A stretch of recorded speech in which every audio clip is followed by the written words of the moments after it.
भोपाल में एमपी कांग्रेस की बड़ी बैठक बुलाई गई। बड़ी बैठक में बड़े नेता पहुंचे, लेकिन सारे विधायकों को बुलाया गया। और तो और मध्य प्रदेश के प्रभारी आए हैं बैठक लेने के लिए। भंवर जितेंद्र सिंह बैठक लेने पहुंचे हैं। लेकिन सवाल, जब मध्य प्रदेश में सुगबुगाहट या परिवर्तन की बात चल रही हो कि एमपी कांग्रेस में परिवर्तन होगा, परिवर्तन से ज्यादा जरूरी बात कि मध्य प्रदेश कांग्रेस कमेटी कब बनेगी। कांग्रेस की इस बड़ी बैठक में सारे विधायकों को तो बुलाया गया, जो प्रत्याशी रहे हैं कांग्रेस के उनको भी बुलाया गया है, हारे हुए प्रत्याशी जो कांग्रेस के हैं उनको बुलाया गया है।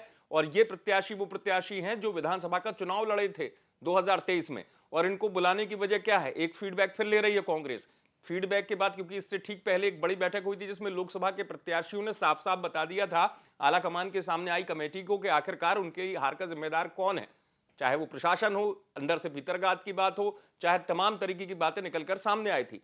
अब इस एक बार फिर विधायकों की बैठक बुलाई गई। जीतू पटवारी पहले भी इस बात को लेकर संकेत दे चुके हैं कि परिवर्तन होना चाहिए, बड़े स्तर पर परिवर्तन होगा भी। और जो जिम्मेदार हैं, जिन्होंने पार्टी में रहकर भीतरघात किया है, उनके ऊपर एक्शन लिया जाएगा। तो अब हारे हुए प्रत्याशी जो हैं वो बताएंगे, सारे विधायक भी अपना फीडबैक देंगे। लेकिन चूंकि मध्य प्रदेश में, जैसा मैंने आपसे कहा, सबसे बड़ा सवाल ये उठ रहा है संगठन को लेकर। संगठन से जुड़ी ये बैठक है कि मध्य प्रदेश कांग्रेस कमेटी का गठन क्यों नहीं कर पा रहे हैं जीतू पटवारी। एक बड़ी चुनौती है।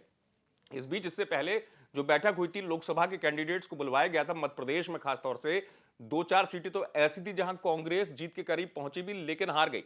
तो वहां उनसे फीडबैक लिया गया, उनसे जानकारी ली गई थी प्रत्याशी, जिसमें उन्होंने साफ तौर पर बता दिया था कि कहीं ना कहीं कुछ अंदर के लोग भी जिम्मेदार हैं, बड़े नेता भी जिम्मेदार हैं। तो एक बार फिर ये बैठक भोपाल में बुलाई गई। सियासी हलचल भी बढ़ी। हालांकि जीतू पटवारी जो हैं, पहले उनको लेकर चर्चाएं ज्यादा हो गई थी कि जीतू पटवारी का भविष्य क्या होगा। लेकिन अभी तो भविष्य ये है कि मध्य प्रदेश कांग्रेस कमेटी कब बनेगी, क्योंकि हारे हुए प्रत्याशी और जो विधायक हैं वो अपने अपने जिले का फीडबैक देंगे। कांग्रेस की इस दशा के लिए कौन जिम्मेदार, वो भी फीडबैक देंगे, क्योंकि प्रभारी आए हैं, जैसे मैंने आपको बताया मध्य प्रदेश के प्रभारी, उनको फीडबैक दिया जाएगा। लेकिन सवाल वही उठ रहा है कि हार के बाद कांग्रेस की बैठकों का सिलसिला तेज हो जाता है, लेकिन उतनी तेजी से क्या कांग्रेस परिवर्तन कर पाती है?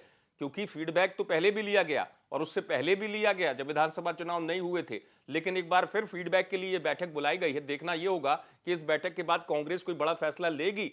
क्या कांग्रेस में परिवर्तन की बात जो हो रही है वो परिवर्तन होगा, किस तौर पर होगा, ये देखना होगा। आप देखते रहे एमपी तक।